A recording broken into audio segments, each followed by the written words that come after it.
Hi, welcome to chandra'skitchen. இன்னைக்கு நம்ம நிகழ்ச்சியில நெஞ்சி எரிச்சலை சரி செய்யக்கூடிய கேரட் சட்னி எப்படி செய்யறதுன்னு பார்க்கலாம்.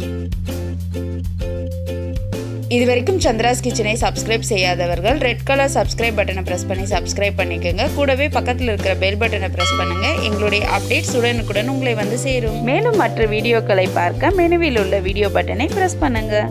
இந்த கேரட்டுடைய ஹெல்த் பெனிஃபிட்ஸ் எல்லாமே நான் வந்து டிஸ்கிரிப்ஷன் பாக்ஸில் கொடுத்துருக்கேன். அதையும் நீங்கள் செக் பண்ணிக்கோங்க.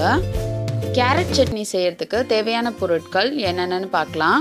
வெங்காயம், கறிவேப்பிலை, கடுகுளுந்து, கடலைப்பருப்பு, தேங்காய், பச்சை மிளகா, இஞ்சி, பூண்டு, புளி, கேரட், எண்ணெய், உப்பு.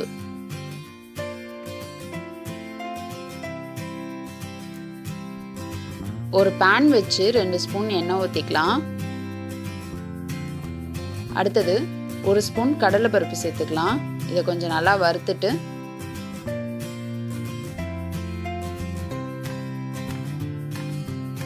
இப்போ 2 வெங்காயத்தை அரிஞ்சு இதில் போட்டுக்கலாம்.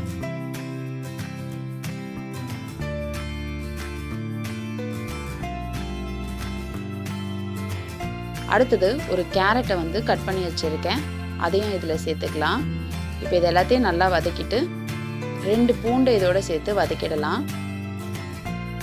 அரை துண்டு இஞ்சியும் சேர்த்து பச்சை மிளகாய் 2 சேர்த்து இதை நல்லா வதக்கிடலாம்.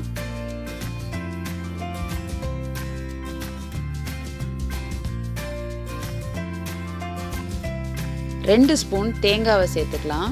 இதையும் சேர்த்து நல்லா வதக்கிடலாம். தேங்காய் வேணான்னா நீங்கள் சேர்க்க வேணாம். இப்போ இது எல்லாத்தையும் நல்லா வதக்கிட்டு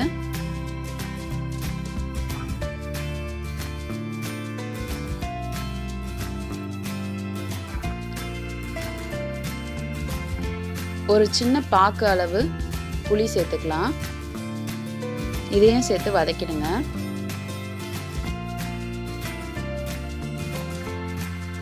அடுத்தது கறிவேப்பிலை சேர்த்துக்கலாம். இதையும் சேர்த்து நல்லா வதக்கிடுங்க. இப்போ இது எல்லாமே நல்லா வதங்கிடுச்சு. இப்போ இதை வந்து ஒரு மிக்சரில் சேர்த்துக்கலாம்.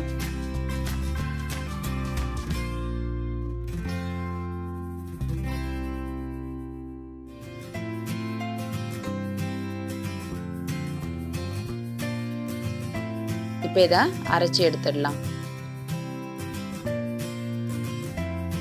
இப்போ இது வந்து கொஞ்சம் குறையாக அரைச்ச பின்னாடி இப்போ உப்பு சேர்த்துட்டு கூடவே கொஞ்சம் தண்ணியும் சேர்த்து நம்ம அரைச்சிடலாம்.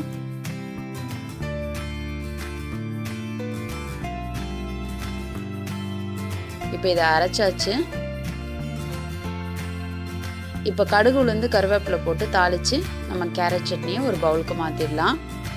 இந்த சுவையான கேரட் சட்னியை நீங்களும் உங்கள் வீட்டில் செஞ்சு பாருங்கள். உங்களுடைய ஃபீட்பேக்கை எங்களுக்கு சொல்லுங்கள். மேலும் இது போன்ற சுவாரஸ்யமான தகவல்களை அறிந்து கொள்ள எங்கள் சந்திராஸ் கிச்சனை சப்ஸ்கிரைப் செய்யுங்கள். உங்களுடைய கமெண்ட் பாக்ஸில் போடுங்க. லைக் அண்ட் ஷேர் பண்ணுங்கள்.